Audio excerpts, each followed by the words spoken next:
मुंबई गोवा महामार्गावरील अवजड वाहतूक आज दुपारनंतर बंद राहणार. होळीसाठी आलेल्या मुंबईकरांचा प्रवास सुखकर होण्यासाठी जिल्हा प्रशासनाचा निर्णय. पाली खोपोली पुणे महामार्गावरील अवजड वाहतूक देखील बंद ठेवण्यात येणार. संत तुकाराम महाराजांच्या 375व्या अमृत महोत्सवी सोहळ्यानिमित्त होणाऱ्या तुकाराम बीच कार्यक्रमासाठी 2 लाख पुरणपोळ्यांचे मांडे पाठवले. पुण्याच्या डोंगर पायथा येथे आजपासून सुरू होणार तुकाराम बीच कार्यक्रम. नाशिक मनसे नेत्यांची मुंबईत राज ठाकरे यांच्यासोबत पार पडली बैठक. आगामी महापालिका निवडणुकीच्या पार्श्वभूमीवर संघटना मजबूत करण्याकडे दिलं जाणार लक्ष.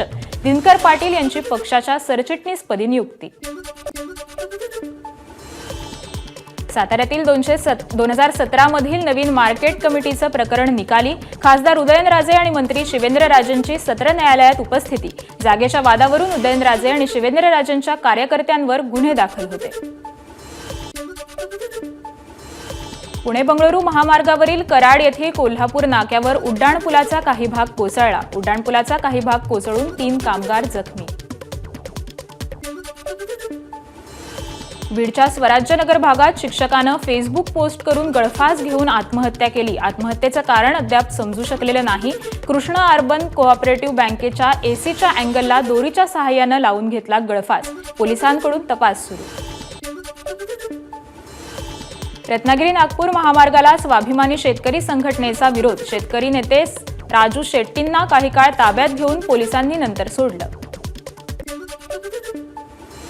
जालन्यातील वडीगोद्री परिसरातील शेतकऱ्यांचा महावितरण कार्यालयात ठिय्या. 20 दिवसांपासून सतत वीज जात असल्यानं शेतकरी आक्रमक. वीज नसल्यानं परिसरातील 10 गावांच्या फळबागांना फटका.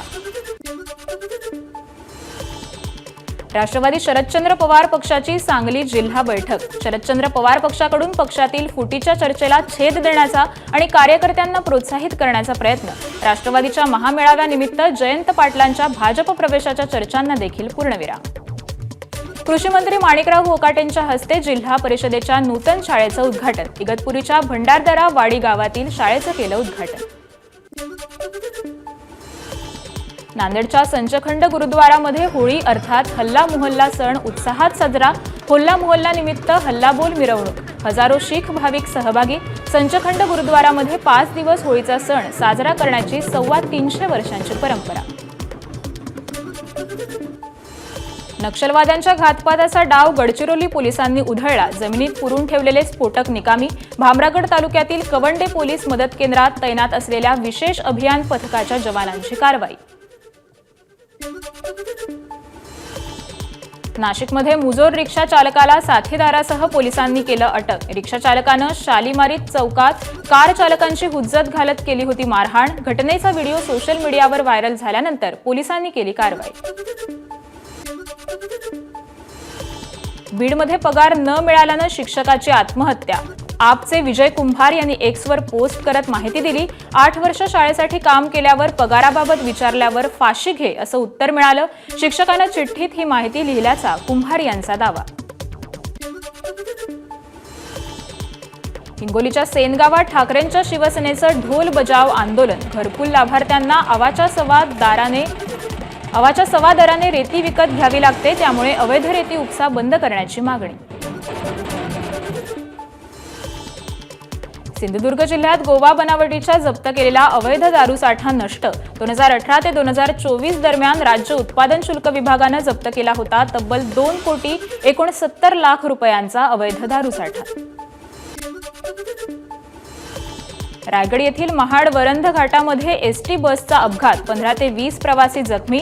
जखमींवर महाड रुग्णालयात उपचार सुरू. घाटातील तीव्र वळणावर चालकाचा ताबा सुटल्यामुळे अपघात झाल्याची माहिती. वरंध घाटातील एसटी अपघातात जखमी प्रवाशांची मंत्री भरत गोगावले यांनी भेट घेतली. अपघाताची चौकशी करण्याचं गोगावलेंचं आश्वासन. घाटमाथ्यावर नव्या बसेस देण्याच्या मंत्री गोगावलेंच्या सूचना.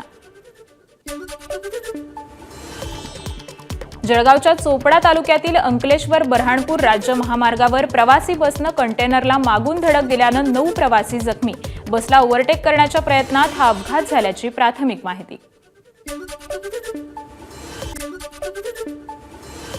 छत्रपती संभाजीनगरच्या मुंबई नागपूर महामार्गावर अपघात. आयशर आणि दुचाकीची समोरासमोर धडक. अपघातानंतर दोन्ही वाहनांना आग. शिक्षक आणि शिक्षकेतर कर्मचाऱ्यांच्या पगारातून दमदाटी करून 1 कोटी रुपयांच्याहून अधिक रुपयांची लूट करणाऱ्या अशोक खलानेला पोलिसांनी केली अटक. वाशिमच्या आसेगाव ते धानोरा महामार्गावर फाळेगाव जवळ धावत्या कारच्या इंजिनला आग. इंजिनजवळ तांत्रिक बिघाड झाल्यानं कारनं पेट घेतल्याची माहिती. आगीत कारचं किरकोळ नुकसान. समृद्धी महामार्गावर पालखेड गोळवाडी शिवारात भरधाव कारनं अचानक घेतला पेट. सुदैवानं कुठलीही जीवितहानी नाही. गाडी जळून खाक. नाशिकच्या सटाणा तालुक्यातील जुनी शेमळी येथील धनदाई माता डोंगरावर आग भडकल्यामुळे डोंगरावरील अनेक वृक्ष आणि नैसर्गिक साधन संपत्ती जळून खाक. 3 तासांनंतर आगीवर नियंत्रण मिळवण्यात यश. रायगडच्या रोहा येथील शेडसई गावात गुरांच्या गोठ्याला आग. 26 बकऱ्यांचा होरपळून मृत्यू. वणव्यामुळे आग लागल्याची शक्यता. आगीत शेतकऱ्याचं लाखो रुपयांचं नुकसान. अग्निशमन दलानं त्वरित धाव घेत मिळवलं आगीवर नियंत्रण. चंद्रपूरच्या घोडाझरी तलावात बुडून 5 जणांचा मृत्यू. तलावात आंघोळीसाठी गेले असता घडली घटना. मृत तरुण चिमूर तालुक्यातील साठगाव कोलारीचे रहिवासी. कोल्हापुरात विजेच्या कडकडाटांसह पाऊस. शाहूवाडी परिसरात मुसळधार पावसाच्या सरी.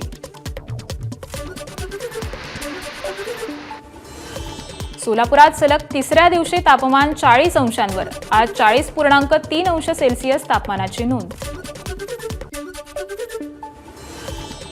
परभणी जिल्ह्यात 3 दिवसांपासून उष्णतेची लाट. परभणीचं तापमान 38 अंशांवर. नागरिक हैराण.